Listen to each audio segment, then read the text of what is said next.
Hello students, chapter number 13 start करते हैं जिसका नाम है प्रोबेबिलिटी। प्रोबेबिलिटी ये चैप्टर आप 8, 9, 10th, 11th पिछले 4 साल से पढ़ रहे हैं।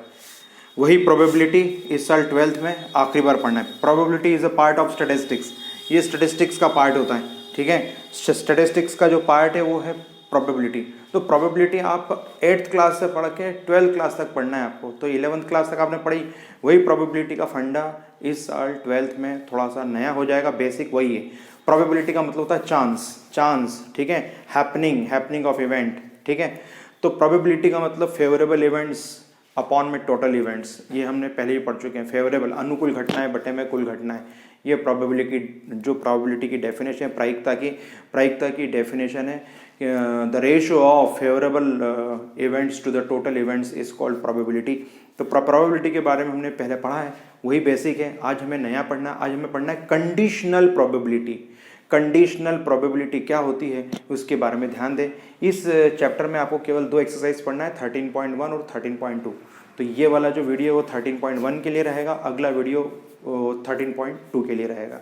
तो 13.1 में 2 फॉर्मूले हमारे लिए मेन बेसिक फॉर्मूले हैं, PE अपॉन एफ और PF अपॉन ई। तो PE अपॉन एफ का मतलब है probability of E if F is already happened. PF upon E का मतलब है probability of F if E is already happened. इसका मतलब है प्रोबेबिलिटी E निकालना है जबकि F वाली जो इवेंट है वो ऑलरेडी हो चुका है, उसे बोलते हैं कंडीशनल। यानी E की वैल्यू निकालना जब F ऑलरेडी हो चुका है, ठीक है। तो E और F ये दोनों कंडीशनल है कि E की प्रोबेबिलिटी निकालना है, किसके ऊपर निकालना है, F के ऊपर निकालना है। इसका मतलब ये है कि हम ऐसा बोल सकते हैं कि वह मैथ्स में पास हो चुका है अगर फिजिक्स में पास हो गया है। इसका मतलब मैथ्स में पास हो गया है, अगर मैथ्स में पास हो गया तो फिजिक्स में पास हो गया, इसका मतलब ये है। तो probability of E if probability of F is already happened, इसका मतलब है PE अपॉन F। अब इसको हम प्रैक्टिकल समझते हैं। किसी क्वेश्चंस को अगर हम प्रैक्टिकल अप्रोच से समझेंगे तो ये फॉर्मूला रटने की हमें जरूरत ही नहीं। पर ये फॉर्मूला इसलिए याद रखना जरूरी क्योंकि ऑब्जेक्टिव में कभी फॉर्मूला पूछ लें, इस E को सामने शिफ्ट करके भी पूछ सकते हैं, PF का मल्टीप्लाई कर सामने कर दें, तो इसको याद रखना चाहिए। जो नीचे होता है उसको नीचे लिखते हैं, नीचे E है तो नीचे E आ जाएगा, बाकी इस पूरा पोर्शन कॉमन है, ठीक है। तो हमें फॉर्मूला याद इसलिए रखना पड़ता है कभी ऑब्जेक्टिव में काम आए। बाकी मैं आपको इसे प्रैक्टिकली अप्रोच बता रहा हूँ, ऐसा एक एग्जांपल समझा रहा हूँ जिससे कि आपके सारे फंडामेंटल्स क्लियर हो जाएंगे।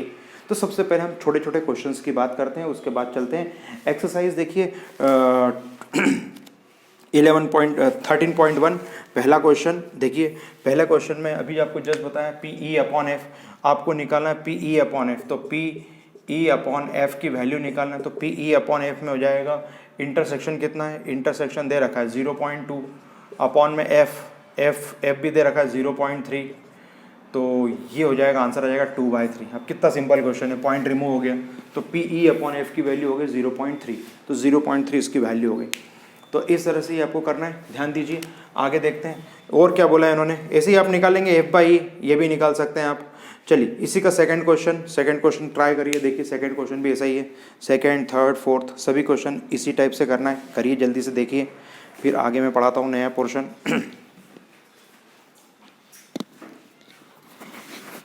सेकंड क्वेश्चन में भी ऐसे ही करना है। अब इससे पहले हम चलते हैं एक सॉल्व्ड एग्जाम्पल की तरफ। कंडीशनल प्रोबेबिलिटी का एक सॉल्व्ड एग्जाम्पल कर लेंगे तो हमारा काम बहुत आसान होने वाला है। आ जाइए पेज नंबर बता देता हूँ मैं, यह पेज नंबर है 531, स्टार्टिंग प्रोबेबिलिटी का स्टार्टिंग पेज, कंडीशनल प्रोबेबिलिटी निकाल लीजिए। इसका सबसे नीचे consider the experiment of tossing 3 fair coin. देखिए 3 फेयर कॉइन को हम टॉस कर रहे हैं, 3 फेयर कॉइन को हम टॉस कर रहे हैं, तो उसके टोटल आउटकम कितने होते हैं 8। उसका फॉर्मूला होता है 2⁻³ यानी 8। तो देखिए 8 इवेंट्स दे रखे हैं, इसका बहुत काम पड़ने वाला है, ये 8 इवेंट्स याद रख लीजिए आप, ठीक है। अब आपका क्वेश्चन कैसे आएगा वो देखिए, क्वेश्चन कितना बढ़िया है, कितना जल्दी समझ में आने वाला है। सबसे पहले since the fair coin we can assign the probability is 1/8 to each sample point. Okay, let the E be the event. E का मतलब क्या है, चलिए E इक्वल्स टू, नोट कर लीजिए, E का मतलब है, नोट करते जाइए, E equals to at least 2 heads appear. यानी आपने 3 कॉइन फेंके, उसमें कम से कम 2 हेड आ जाए, उसका मतलब है E को डिफाइन किया कि E इवेंट किसे बोलेंगे कि आपने 3 कॉइन टॉस करे, 3 में से 2 में क्या आ जाए, कम से कम 2 में क्या आ जाए, हेड आ जाए। और F be the event of first coin shows tail. F वो इवेंट है जिसमें 3 कॉइन आपने फेंके और पहला कॉइन टेल आ जाए, ठीक। तो इसके इवेंट देख लीजिए। ई में आ जाएगा एच टी, ये सब लिख लिए। एफ का मतलब है कि फर्स्ट में टेल आना चाहिए, देखिए फर्स्ट में टेल आ रहा है, सब में टी आ रहा है, फर्स्ट में टेल आ रहा है, ठीक। और ई में देखिए एटलीस्ट 2 हेड, तो देखिए 2 हेड का मतलब 2 हेड तो चाहिए, 2 से ज़्यादा हेड भी आ सकते हैं। तो ई में देखिए पहले में 3 हेड है, फिर दो हेड है, तो एटलीस्ट का मतलब कम से कम 2 से ज़्यादा भी हो सकते हैं। तो अब इन्होंने यहाँ पर देखिए डायरेक्ट ये ऐसा करके बताया, पी ई बराबर पी एच एच टी, ऐसा लिखा है। और आप चाहें तो डायरेक्ट लिख सकते हैं कि पी ई का मतलब क्या है, देख लीजिए जरा। पी ई की वैल्यू डायरेक्ट दे रखी है। पी ई टोटल इवेंट्स कितने होगा 8, और ई के इवेंट कितने 4, आंसर आ जाएगा 1/2। पी एफ में कितने इवेंट है 4/8, यानी 1/2। देख लीजिए, गिन लीजिए, एफ में 4 इवेंट है, टोटल फेवरेबल इवेंट 4 है आउट ऑफ 8। तो इन्होंने इस तरह से करके बताया कि आपको एक्सप्लेन करा है कि हर ईच इवेंट की प्रोबेबिलिटी 1/8 होती है, ऐसा इन्होंने बताया, ठीक है। यस, तो उसको आप ऐसे सॉल्व करके बताया, वाई करके लिखा हुआ है, तो मैंने आपको डायरेक्ट वो वाई वाली चीज़ को 4/8 कर दिया। तो आप ऐसा भी कर सकते हैं एग्जाम, इसलिए मैं एग्जाम्पल समझा रहा हूँ कि आपको बहुत जल्दी समझ में आएगा, क्योंकि आपके सामने कोई चीज़ लिखी हुई है, उसको जो दे रखा है उसी को शॉर्टकट में कैसे लिखते हैं, तो आपको जल्दी समझ में। क्वेश्चन नंबर देखिए, पी एफ की बात करें, पी एफ भी 1/2 हो गया। पी ए इंटरसेक्शन भी, एक इवेंट दोनों में, देखिए टी एच एच दोनों में कॉमन है, देखो जरा टी एच एच कॉमन है कि नहीं, टी एच एच कॉमन है दोनों में, देख लीजिए टी एच एच इसमें पहला है और उसमें आखिरी है, ई में आखिरी है, देखिए जरा T H H common event है। तो E intersection F, P E intersection F is equals to 1/8, एक इवेंट कॉमन है दोनों में। इंटरसेक्शन का मतलब है कॉमन इवेंट। ओके, यहाँ तक समझ में आ गई होगी। Okay, P A intersection. अब मैं आपको ये प्रैक्टिकल चीज़ बता रहा हूँ ये करके यहाँ पर, कि कैसी चीज़ निकाल सकते हैं, क्या चीज़ आएगी, कैसे निकाल सकते हैं। ई और एफ की बात करते हैं तो कंडीशनल प्रोबेबिलिटी कैसे होती है, उसका एक लाइव एग्जाम्पल आपको जल्दी समझ में आएगा। पी ई बाय एफ, चलिए करें, स्टार्ट करें। P E by F board पे दिख रहा होगा, P E by F is equals to P E intersection भी अपॉन एफ। तो इंटरसेक्शन कितना आ गया 1/8, बोर्ड पर देखिए हो गया 1/8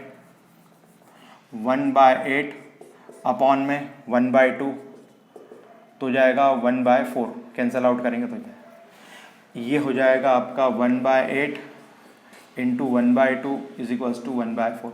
तो देखिए उन्होंने इस तरह से किया, मैंने इसको देखिए बुक में कैसे किया है, ये वेरीफाई करके बता दिया उन्होंने, 1/4 लिख दिया।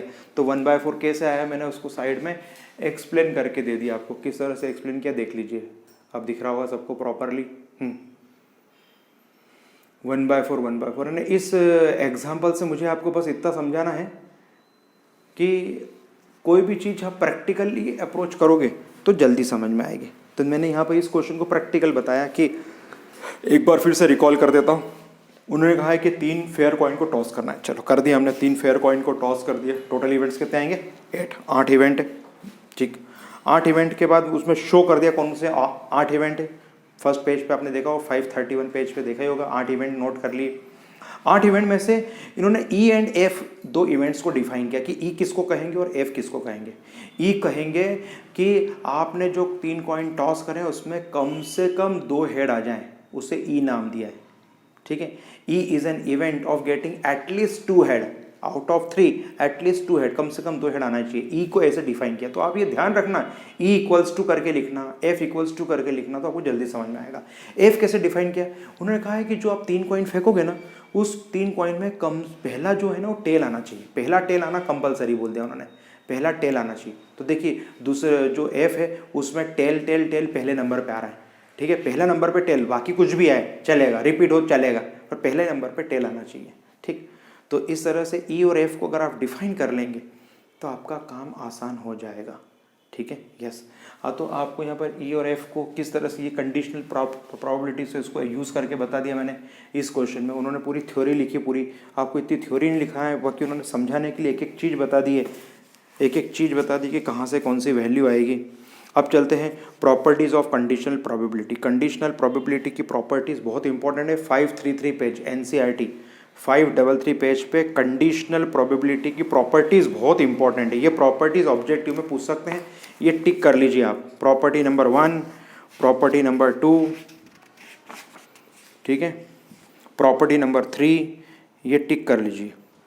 Examples are more important than exercise. Example number 1 IMP, 2 IMP, example number 1, 2, 3, 4, ये सब एग्जाम्पल इम्पॉर्टेंट है। 1, 2, 3, 4, 5 एंड 6, बस ये 6 एग्जाम्पल बहुत इंपॉर्टेंट है। ये 6 एग्जाम्पल आप अच्छे से कर लें, काफ़ी है। 7वां काफ़ी बड़ा एग्जाम्पल है, उसे रिक्वायर्ड नहीं करने की, इतना बड़ा क्वेश्चन आता नहीं है। बाकी आप 6 एग्जाम्पल कर लेंगे, आपके फंडे क्लियर हो जाएंगे। एग्जाम्पल करने के बाद आप एक्सरसाइज करेंगे तो आपको बहुत जल्दी समझ में आने वाला है, ठीक है। तो एग्जाम्पल के बाद आप एक्सरसाइज करें, बेटर रहेगा।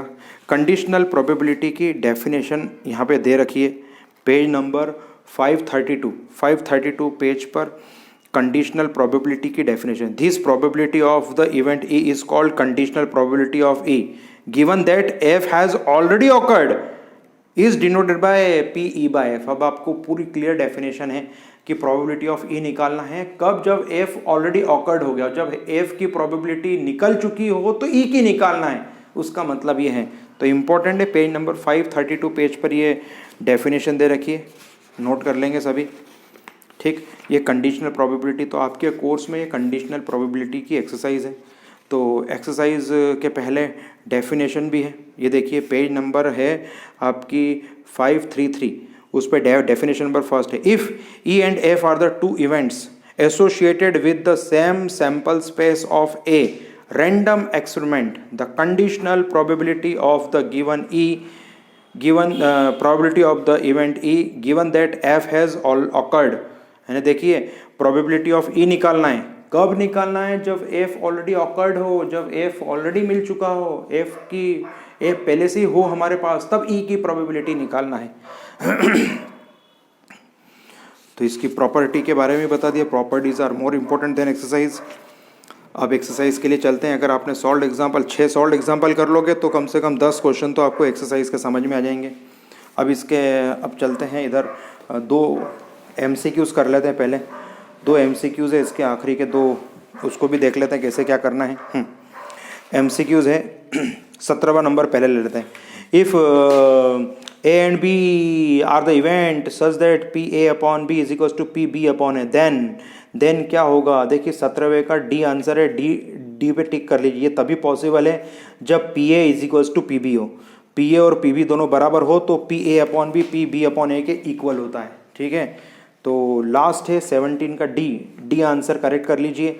अंडर दैट कंडीशन, अब आपको एग्जाम में उल्टा ही पूछ सकते हैं, आपको एग्जाम में देंगे कि PA और PB अगर बराबर है, PA और PB बराबर है तो 4 ऑप्शन में से आपको दे देंगे, तो 4 ऑप्शन में से PA upon B is equals to PB upon A पे टिक करना है।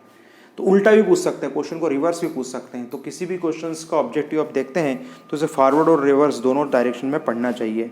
16वां क्वेश्चन देख लीजिए। 16वां क्वेश्चन में बोला हुआ है कि PA upon B PA upon B आपको दे रखा है, PA अपॉन B, तो आपको PA की वैल्यू 1/2 है, PB की वैल्यू 0 है, तो PA upon B is, PA upon B की वैल्यू निकालना है। तो PA, तो अपन फॉर्मूला लगा देंगे, PA अपॉन B का फॉर्मूला लगा देंगे। PA अपॉन B यानी जैसे E अपॉन F है तो वैसे ही A अपॉन B का फॉर्मूला लग जाएगा, इसका सामने मल्टीप्लाई कर देंगे तो आंसर आ जाएगा इसका। तो क्या है इसकी वैल्यू, डायरेक्ट फॉर्मूला बता जाता हूँ मैं। PB की वैल्यू हो जाएगी 0, PB की वैल्यू शायद 0 दे रखी है, देखिए तो आपका काम बहुत आसान हो गया। PB 0 हो गया, ठीक है, तो इसका आंसर आ जाएगा only C, not defined, defined ही नहीं है तो, क्योंकि जब B प्रोबेबिलिटी ऑफ B ही 0 है तो PA अपॉन B कैसे निकालेंगे, B की वैल्यू ही 0 है, कोई इवेंट हुआ ही नहीं है तो A का इवेंट कैसे निकालेंगे, तो ये कंडीशन, तो ये हो जाएगा नॉट डिफाइंड। तो 16वें का आंसर कौन सा है, C आ जाएगा, नॉट डिफाइंड। चलिए यहाँ तक सबको समझ में आ गया होगा। अब शुरू करते हैं, आगे देख लीजिए क्वेश्चन नंबर, आगे के हिंट दे रहा हूँ मैं, आप नोट करते जाएं।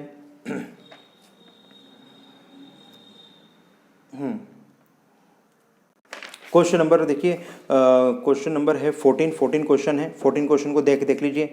Given that the 2 numbers appearing on throwing 2 dice are different find the probability of the event of the sum of the number on the die is 4, sum of the number on the dice is 4। तो बताइए अगर एक die को फेंकते हैं तो total outcomes कितने आते हैं? एक पासे को फेंकने पर 6 आउटकम्स आते हैं, 1 2 3 4 5 6, 6 आउटकम्स आते हैं, 6 आउटकम्स आते हैं। तो बताइए टोटल रिजल्ट अगर 2 फेंकेंगे तो कितने आ जाएंगे? 36 आउटकम्स हो जाएंगे।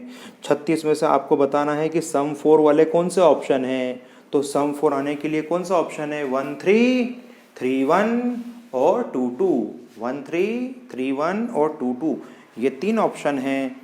तो सम 4 आने के लिए आपको प्रोबेबिलिटी कितनी हो जाएगी इसकी? 3, ई की वैल्यू हो जाएगी 3, ई की वैल्यू कितनी हो जाएगी? 3। तो ई की वैल्यू 3 आने के बाद में आप क्या करेंगे? ध्यान दीजिए, अब बचे हैं आपके टोटल कितने आउटकम्स हैं? टोटल 36 आउटकम्स हैं। उसमें कौन कौन से हो गए? 4 आने के लिए कौन कौन से गए? 1 2 1 3 3 1। तो उसमें इंटरसेक्शन हो जाएगा 1 3 3 1।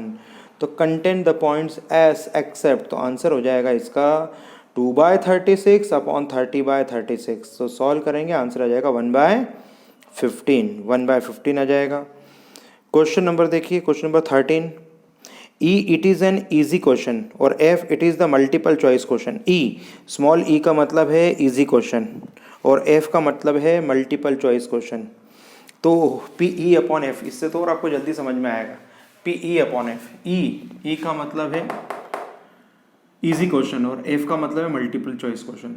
तो probability of easy question if it is multiple choice question, if it is multiple choice question, इसका मतलब ये है if it is multiple choice question. तो ई का मतलब है इजी और एफ का मतलब है मल्टीपल चॉइस क्वेश्चन। तो probability of easy question if it is objective question, that means it is choose the correct options. ठीक है, इसके एग्जैक्ट वर्ड क्या यूज किया इन्होंने? मल्टीपल चॉइस क्वेश्चन, एमसीक्यूज, यानी पीई जो है probability of easy question if easy question is MCQs, if easy question is MCQs, इसका मतलब ये है। ठीक है, तो पीई अपॉन एफ का और अच्छे से फंडा क्लियर हो गया होगा कि ई अपॉन एफ का मीनिंग क्या होता है।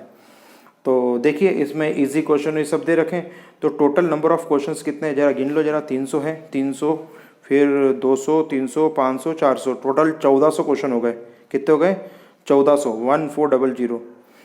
उसमें से 500 क्वेश्चन जो है इजी क्वेश्चन है, दोनों में कॉमन है। तो बताइए कैसे हो जाएंगे? 500/1400। और पीएफ में क्या लेंगे? 500 + 400। क्यों भाई 500 + 400 क्यों लेंगे? 500 easy multiple choice question and 400 difficult multiple choice question. तो मल्टीपल चॉइस क्वेश्चन टोटल कितने हो गए? मल्टीपल चॉइस क्वेश्चन हो गए 900, 500 और 400, 900, 900/1400 यानी 900/1400, 900/1400। तो एफ का मतलब क्या होता है? मैंने इसके पहले ही कहा, ई और एफ को डिफाइन कर लिए। ई का मतलब क्या है? Easy question. एफ का मतलब क्या है? एमसीक्यूज। एमसीक्यूज टोटल कितने हैं? 500 + 400 यानी 900 एमसीक्यूज है। कितने क्वेश्चन में से? 1400 क्वेश्चन में से, यानी 1400 में से 900 क्या है? एमसीक्यूज। तो पीएफ की वैल्यू हो गई आपकी 900/1400। ओके, अब आपको ये फॉर्मूला लगाना है। ये फॉर्मूला लगा के इसकी वैल्यू निकालेंगे। ये फॉर्मूला है पूरी एक्सरसाइज में 2 फॉर्मूले ही लगने वाले हैं और कुछ नहीं है। पूरी एक्सरसाइज में ये कंडीशनल प्रोबेबिलिटी के फॉर्मूले यूज होने वाले हैं। तो कंडीशनल प्रोबेबिलिटी के बारे में आपको समझ में आ गया होगा कि कंडीशनल प्रोबेबिलिटी क्या है। ठीक है, तो ये 2 फॉर्मूले का आपको यूज़ बता दिया और प्रैक्टिकल अप्रोच भी बता दिया कि दोनों का प्रैक्टिकल अप्रोच क्या है। The probability of easy question if easy question is MCQs, the probability of MCQs question if MCQ question is easy. इसका मतलब ये है ना, आपको देखिए ऐसा कैसे ही दोनों का मतलब समझा दे वर्ड्स में। The probability of easy question if easy question is MCQs, the probability of MCQs if MCQs is easy question है ना। आप वहीं के वहीं क्वेश्चन से उसको कंडीशन यूज किया है कि भाई ई और एफ, यानी ई डिपेंड करता है एफ पर। एफ कंडीशन फुलफिल हो रही है तो ई की प्रोबेबिलिटी निकालना है, यानी एफ कंडीशन के हिसाब से ई की कंडीशन निकालना है। अगर एफ MCQs है तो वो इजी क्वेश्चन हो उसकी प्रोबेबिलिटी क्या होगी, ठीक है। The probability of easy question if easy question is MCQs, इसका मतलब ये है वो MCQs ऑलरेडी दे रखा है और वो MCQs इजी हो उसकी प्रोबेबिलिटी निकालना। The probability of E if F is already happened, F is already happen, इसका मतलब एफ पहले से हो चुका है। इसका मतलब पूरे बुक में इस तरह के फॉर्मूले, ये 2 फॉर्मूले से ही चलना है, यानी इसके पहले के 4 और 5 6 सॉल्व एग्जाम्पल कर लोगे और एग्जाम्पल के साथ साथ में थोड़ा सा रिवीजन कर लोगे अच्छे से, तो ये पूरी एक्सरसाइज समझ में आए, क्योंकि इस फॉर्मूले के बाहर कहीं जाना ही नहीं, यही फॉर्मूले यूज़ होने वाले हैं। और इसका मैंने प्रैक्टिकल अप्रोच करके बता दिया एक्सरसाइज में। 531 पेज पे अगर 3 कॉइन टॉस करते हैं तो 3 कॉइन टॉस को टोटल 8 इवेंट्स आते हैं, तो पूरा अप्रोच लगा के बता दिया, पूरे एक एक चीज़ एक्सप्लेन करके दे दी मैंने कि कहाँ से कैसे होगा। अगर आप ये 2 फॉर्मूले याद रखते हैं तो आपका पूरा काम आसान होने वाला है।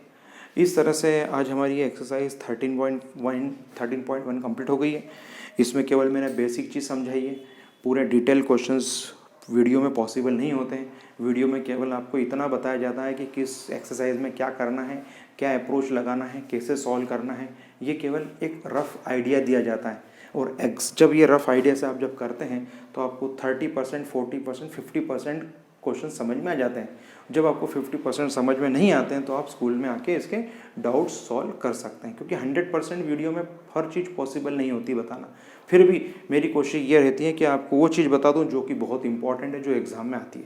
इसका मतलब मेरे जो वीडियो होते हैं उस वीडियो में जो मेन चीज़ मैं बताता हूँ वो सारी एग्ज़ाम पॉइंट ऑफ व्यू से बहुत इंपॉर्टेंट है। तो आप वीडियो देखें और वीडियो में जो जो चीज़ पढ़ाई है उसका रिवीजन करें। वीडियो को कम से कम 3-3, 4-4 बार देखें। कोई डाउट्स हो तो पूछ सकते हैं, स्कूल में आके इसके डाउट्स आप सॉल्व करा सकते हैं। Thank you very much.